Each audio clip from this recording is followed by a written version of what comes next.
All right, so the rule of thirds, probably the most golden out of all the golden rules in photography and cinematography. But before photography and cinematography were even created, painters way, way back in the day in the Renaissance time when there was new kind of paintings and styles coming out, painters of that time wanted to create artwork that showcased more of the background so that there was a conversation happening so that the subject, when they used to paint, the subject would be centered. The most important part of the image would be in the center, kind of like, you know, when you're playing darts, right? You're aiming for that center point, whatever, the bullseye, the center of the frame. And they found that they could showcase more of the background and create more of this conversation by taking the character or subject out of the center and moving it along one of these intersecting lines in the frame. There are 9 equal blocks that you can divide each frame up into with 4 intersecting points. Placing your subject on one of these 4 intersecting points creates this much more dynamic communication or conversation really that can happen with the person viewing the artwork or photo or video or painting, and then the subject that is in that painting. Because when you have the subject in the center of the frame, as you can see, there's equal distance in all directions. So this tends to make the viewer's eye very static, not moving, no interaction. When you take this point of interest here and you move it off to one of these intersecting lines, what happens is it creates more of a dynamic image. It allows the eye to come into the frame, look at the viewer, look at the background, and have a communication, have a conversation there, make this energetic connection between viewer and art or photo or video, all these things. So this is one of those original rules, or really like concepts, not really a rule, it's a concept or a theory behind framing that allows for much more dynamic images to be created. So you can see with our lovely model Carissa that when she's framed on one of these intersecting lines on the thirds, there's a much more dynamic communication going on here. The eye comes into the frame, analyzes it, sees the background, goes back into the subject, and so on. On the other hand, when she's centered in the frame, we don't have this dynamic conversation that's going back and forth.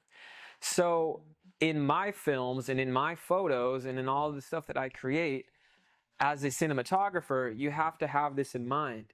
Instead of putting the most important thing in the center of the frame, we have to see visually where we can pair this image up into that same frame, but in a much more dynamic way, so we're telling more of a story. Where you leave space in the frame allows for the viewer that's viewing that to go into that part of the frame and analyze or communicate. So if you can imagine, if you have a framed image and it's just the subject and there's nowhere for the viewer's eye to go, there's not going to be that much of a communication. There's not going to be that much thought. So the space that you create, whether it's a space above the subject, that's more room to think. If there's space below the subject, that's less room to think, but there's more to analyze down here. Same with left and right, up and down, forward and back, right? All of these ways are how we as cinematographers create a more dynamic story to tell. So as you can see, it's all about where the viewer's eyes are going. And by placing points of interest, whether that's a subject's face or an object of interest or the subject's eyes even, this is the strongest part of any film, is seeing the subject's eyes, because that's how people connect with each other. So you instantly open up that human-to-human connection and the emotional side. So by placing the subject's eyes, generally a good rule of thumb, and these aren't really rules, like I said, just a theory, but we're learning these theories and rules, and then later on we'll be able to break these for a desired effect. But it's generally most comfortable framing-wise to have the subject's eyes on this top third framing-wise. If the subject eyes are centered in the frame, it's not very comfortable. And then if they're in the lowest third, it looks like some meerkat discovery situation. These mammals belong to the mongoose family. But Framing the subject and having their eyes always in mind is definitely key to creating that viewer to subject connection.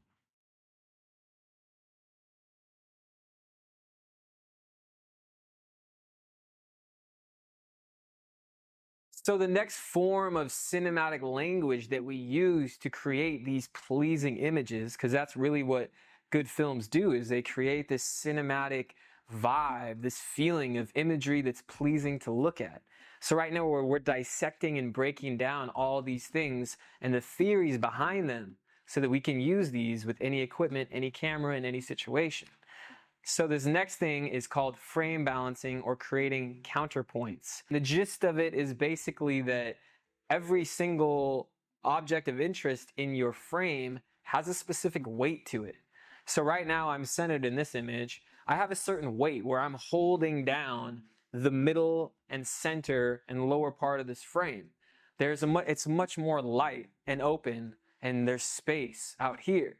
So if we take a look at this image where our beautiful model is framed to the left of the screen and there's a counterpoint in the background that creates an evenly weighted frame. So like I said, each point in the frame is physically carrying its own weight to it. Now if we have the same exact framing but without this counterpointed weight in the background, you can see it's an incredibly less of a cinematic image, because we're losing the balance. It's almost like that image subconsciously for the viewer just wants to turn over on its side, right? And what we want is to create balanced framing. It's just like cooking, where you're creating the perfect ingredients for this awesome, amazing dish, right? So if there's too much of one thing, not enough of the other thing, it doesn't have that overall cohesive feeling and look. So now if we take a look at how this flower is framed, you have a left dominant framing, center dominant, and right dominant framing, all with their own weights. So with this in mind, if we can balance out the primary focus of an image with a secondary point of focus or reference in the background, we can easily create much more cinematic framing and imagery.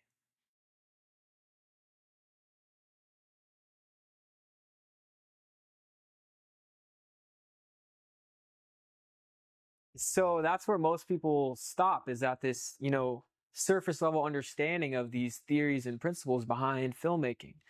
But what we're really doing is affecting the way people feel. So I always use framing and these things, these rules in my films to create and elicit that specific kind of emotion in other people. But with these understanding of these rules, now we're going to go into the deeper level of learning when to break these rules for a brand new desired effect.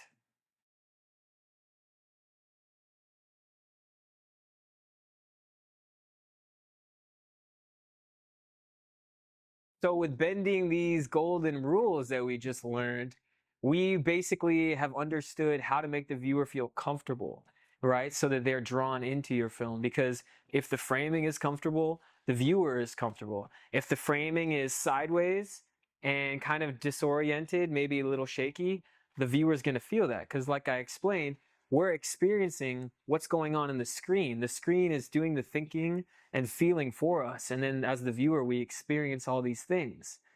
So if you're watching something that's funny, scary, adventurous, whatever it is, the viewer is going to automatically be feeling all those things because the film is telling them what to do, right? These are the experiences that we're curating. So let's say at some point in your film, your subject is feeling boxed in. Instead of having the comfortable framing of the subject on the bottom third, if you frame them on the top third, you're cutting away all the space that that subject has above their physical atmosphere, right?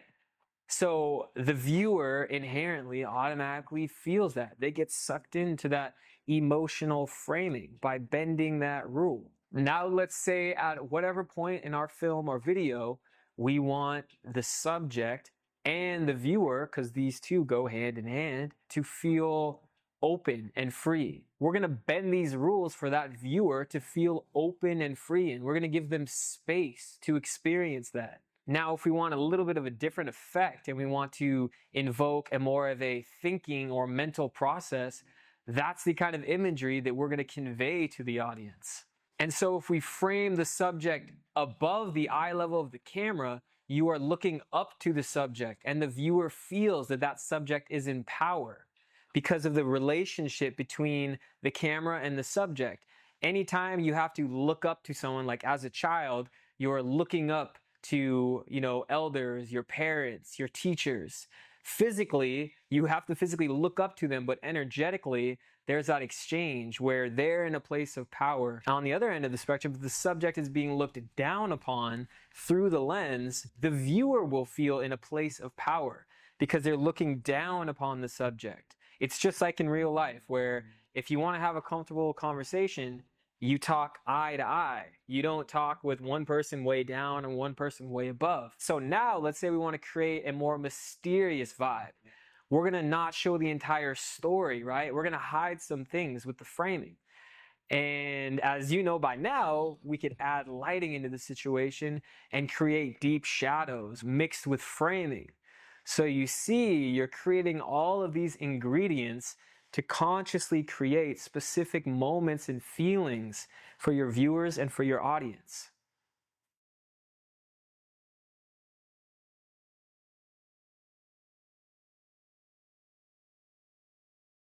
And so these rules are an excellent guide, but can be warped and broken for a brand new effect. Each framing has its own specific feeling and emotion that it conveys. Now, for let's say interviews or YouTube videos, you definitely want to have comfortable framing for the talking parts. You don't want to experiment too much, because if the viewer is feeling uncomfortable or mysterious or adventurous for whatever framing that you're using in this situation, the information that you're trying to get across to that viewer might not really connect. So break the rules, but keep in mind that it needs to be for a specific purpose, right? You don't just randomly frame a subject a very odd way for no specific reason, because there's a disconnect there. There has to be a motive behind it and a specific result that you're looking for, a specific look that you want to achieve. So knowing this consciously makes it a lot easier to tie in the feelings that you're trying to create with the cinematic language that you're looking to use. So for example, a general rule to create comfortable framing where information can be given to the viewer is to put the camera really as close as possible to the eye level of the subject of the film or video.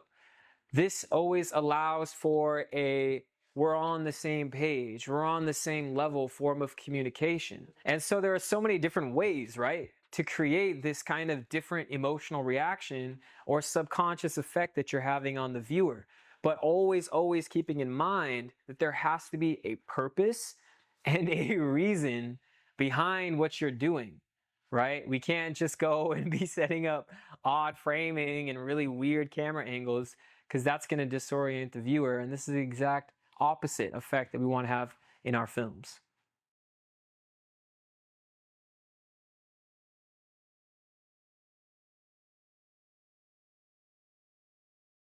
All right, so the language of camera movement.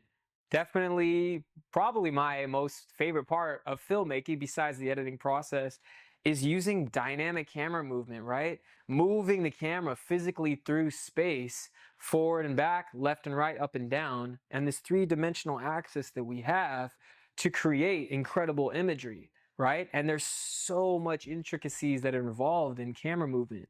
Are we doing a handheld shot with camera movement, a dolly shot with camera movement, or a Steadicam shot? Are we moving slowly? Are we moving quickly? Are we moving towards the subject or away from the subject? All of these things are affecting the viewer in a drastically different way. So we're going to dive in to a deeper understanding of the theory behind camera movement.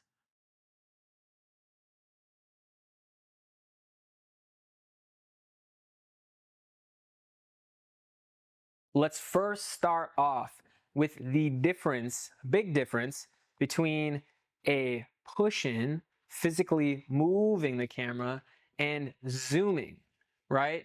Maybe just off the top of your head, you may think that, there's not really much of a big difference to these two things, but it's drastically different. A zoom is simply put a two-dimensional scale up of what's at the center of the frame. So if we have this image of Carissa and we zoom in, we can see that the center of the frame is getting bigger, but there's not much emotion behind that action. Now, on the other hand, if we physically do a push in and move that camera closer to the subject, you feel like you're actually there. You feel that change of importance by bringing that subject closer to the lens, closer to the viewer.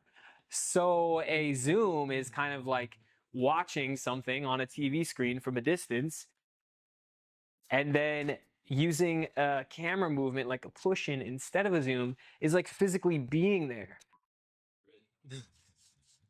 Because you're creating that change in perspective for the viewer through the camera. So really, in most all situations, if you have the ability, you're going to want to do a physical camera movement rather than a zoom. You know, or can see that in like TV broadcasts, news channels, a lot of the time they zoom into whatever is in front of the frame, and it always has this kind of cheesy look, right? It creates just kind of a digital effect rather than a cinematic effect.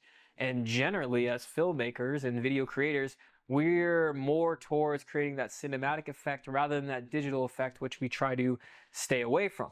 So keeping this in mind, hey, do I want to zoom into my subject or do I want to physically move the camera?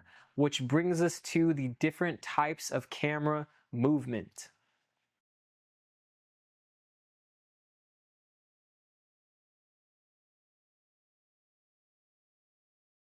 So let's first begin with a push-in.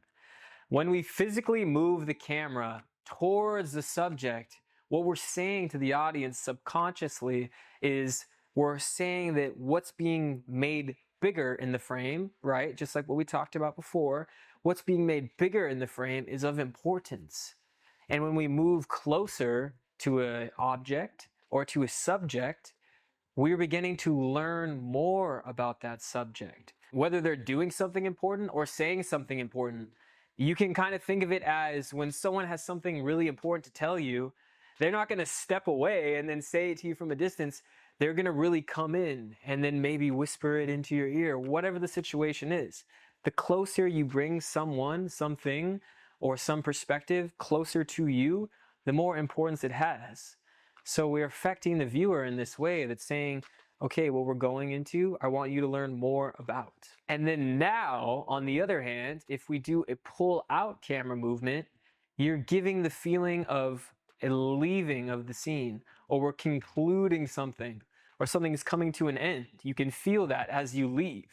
When one of your friends, or whatever the situation is, leaves you, you guys are physically creating more space between each other, right? So in the cinematography, this is the same exact subconscious way that we're affecting the viewer. We're not going to do a pull out saying that we want you to learn more about something. That's two objects coming closer together to create a more intimate connection. When we leave physically and energetically, we are going to move the camera away to end the scene or to say that something is over. And now we have tracking shots. This is an interesting one because we can do it one of two ways, right? We can either do a tracking shot where the camera is moving side to side and the subject is static. This creates a overall feeling of moving through a scene, right? Kind of like flipping through the pages of a book on to the next idea or on to the next moment. On the other hand, the second option is that if we do a tracking shot, but we're moving with the subject, this puts the viewer and the audience and the subject on the same page, right? Because both are moving in the same direction and their distance between the two isn't changing. So this is an interesting way of making a more of a connection, kind of like a friendship with the viewer, the subject, and the audience all together because everyone's on the same page, moving together in the same direction. And so next up is an arc shot. I personally really like this look because it just has so much going on and it's such an interesting metaphor. What an arc shot basically is keeping the subject at the center of the frame, and then we're orbiting around that subject, very similar to the way our planet orbits around the sun. So when we do an arc shot around a subject, the background or the surroundings or what's happening around that subject is shifting. So visually it looks awesome, but it can also be used as a metaphor for the feeling that there's a dynamic that's shifting around the subject, whether it's their environment, their situation, or something that's happening at that point in the film. And so now we have a crane shot, physically moving the camera in this vertical motion. It generally has this feeling of a shift in the scene or a change in power. So if we're vertically moving up above the subject, we have this feeling that the subject is becoming vulnerable in this scene. Now, if we have a crane motion down, we're moving that subject into power. This can also be used really effectively to show scale. If we start at a low angle with something close in focus and then move to a very high crane shot up, we can show the vastness of something large to something small in one single shot. And then finally, we have these last two kind of smaller movements, which are known as a pan, and tilt. Which one? All right, pan and tilt. Sometimes it's easy to get these mixed up. The tilt is not physically, or the pan is not physically moving the camera left, right, up, and down, but rather changing the orientation of the way the camera is facing a subject or object. So we can use tilts similar to the way that we use crane motion, is moving the camera physically, tilting up and down. So if we tilt down to the subject, boom, we're putting them in vulnerability. If we tilt up to them, boom, we're putting them in a state of power. And so that we can also use this as a reveal shot, where we want to unfold an image bit by bit, rather than showing the entirety of a specific framing all at once, and creates a more slowly unraveling image that allows for the viewer to process what they're being shown more slowly and controlled. And then finally, we have a pan. See, the pan can be used for moving through a scene, similar to a tracking shot, but I think it's great for revealing an environment slowly. Same way as the tilt. You want to feed the information a little bit more incrementally instead of all at once. This creates a little bit more of a dynamic movement through a scene or through an image sequence that you're showing. Rather than giving them everything at once, you're letting the information unravel a little bit slowly.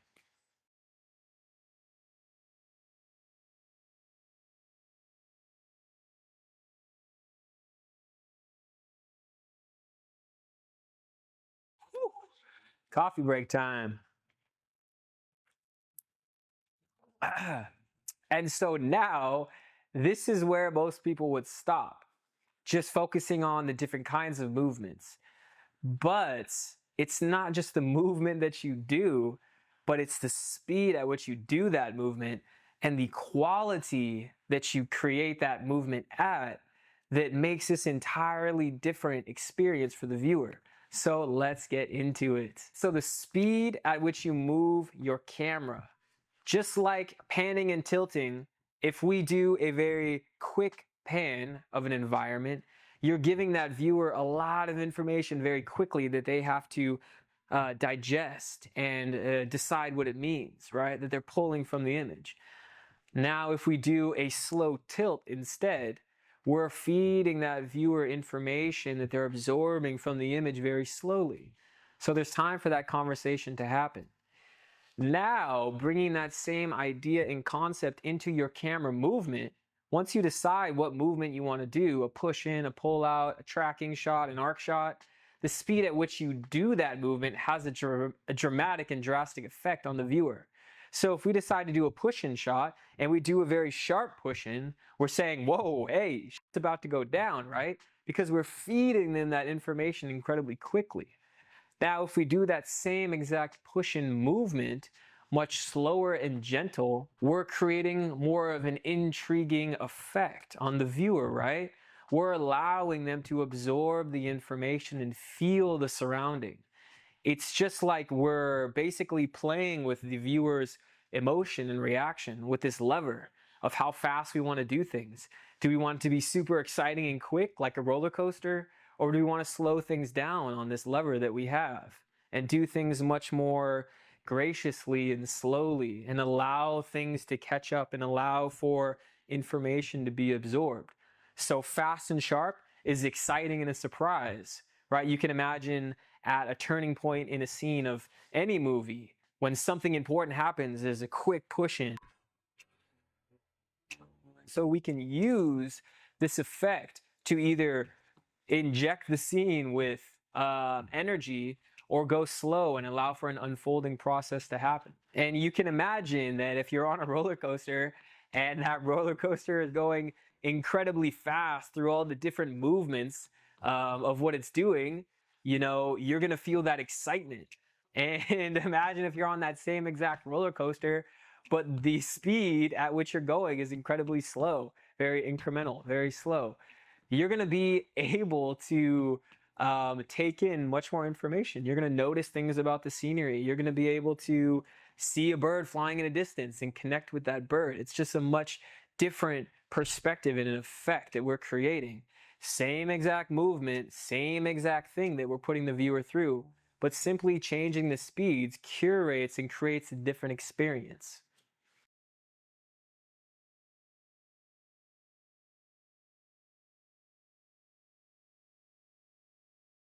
And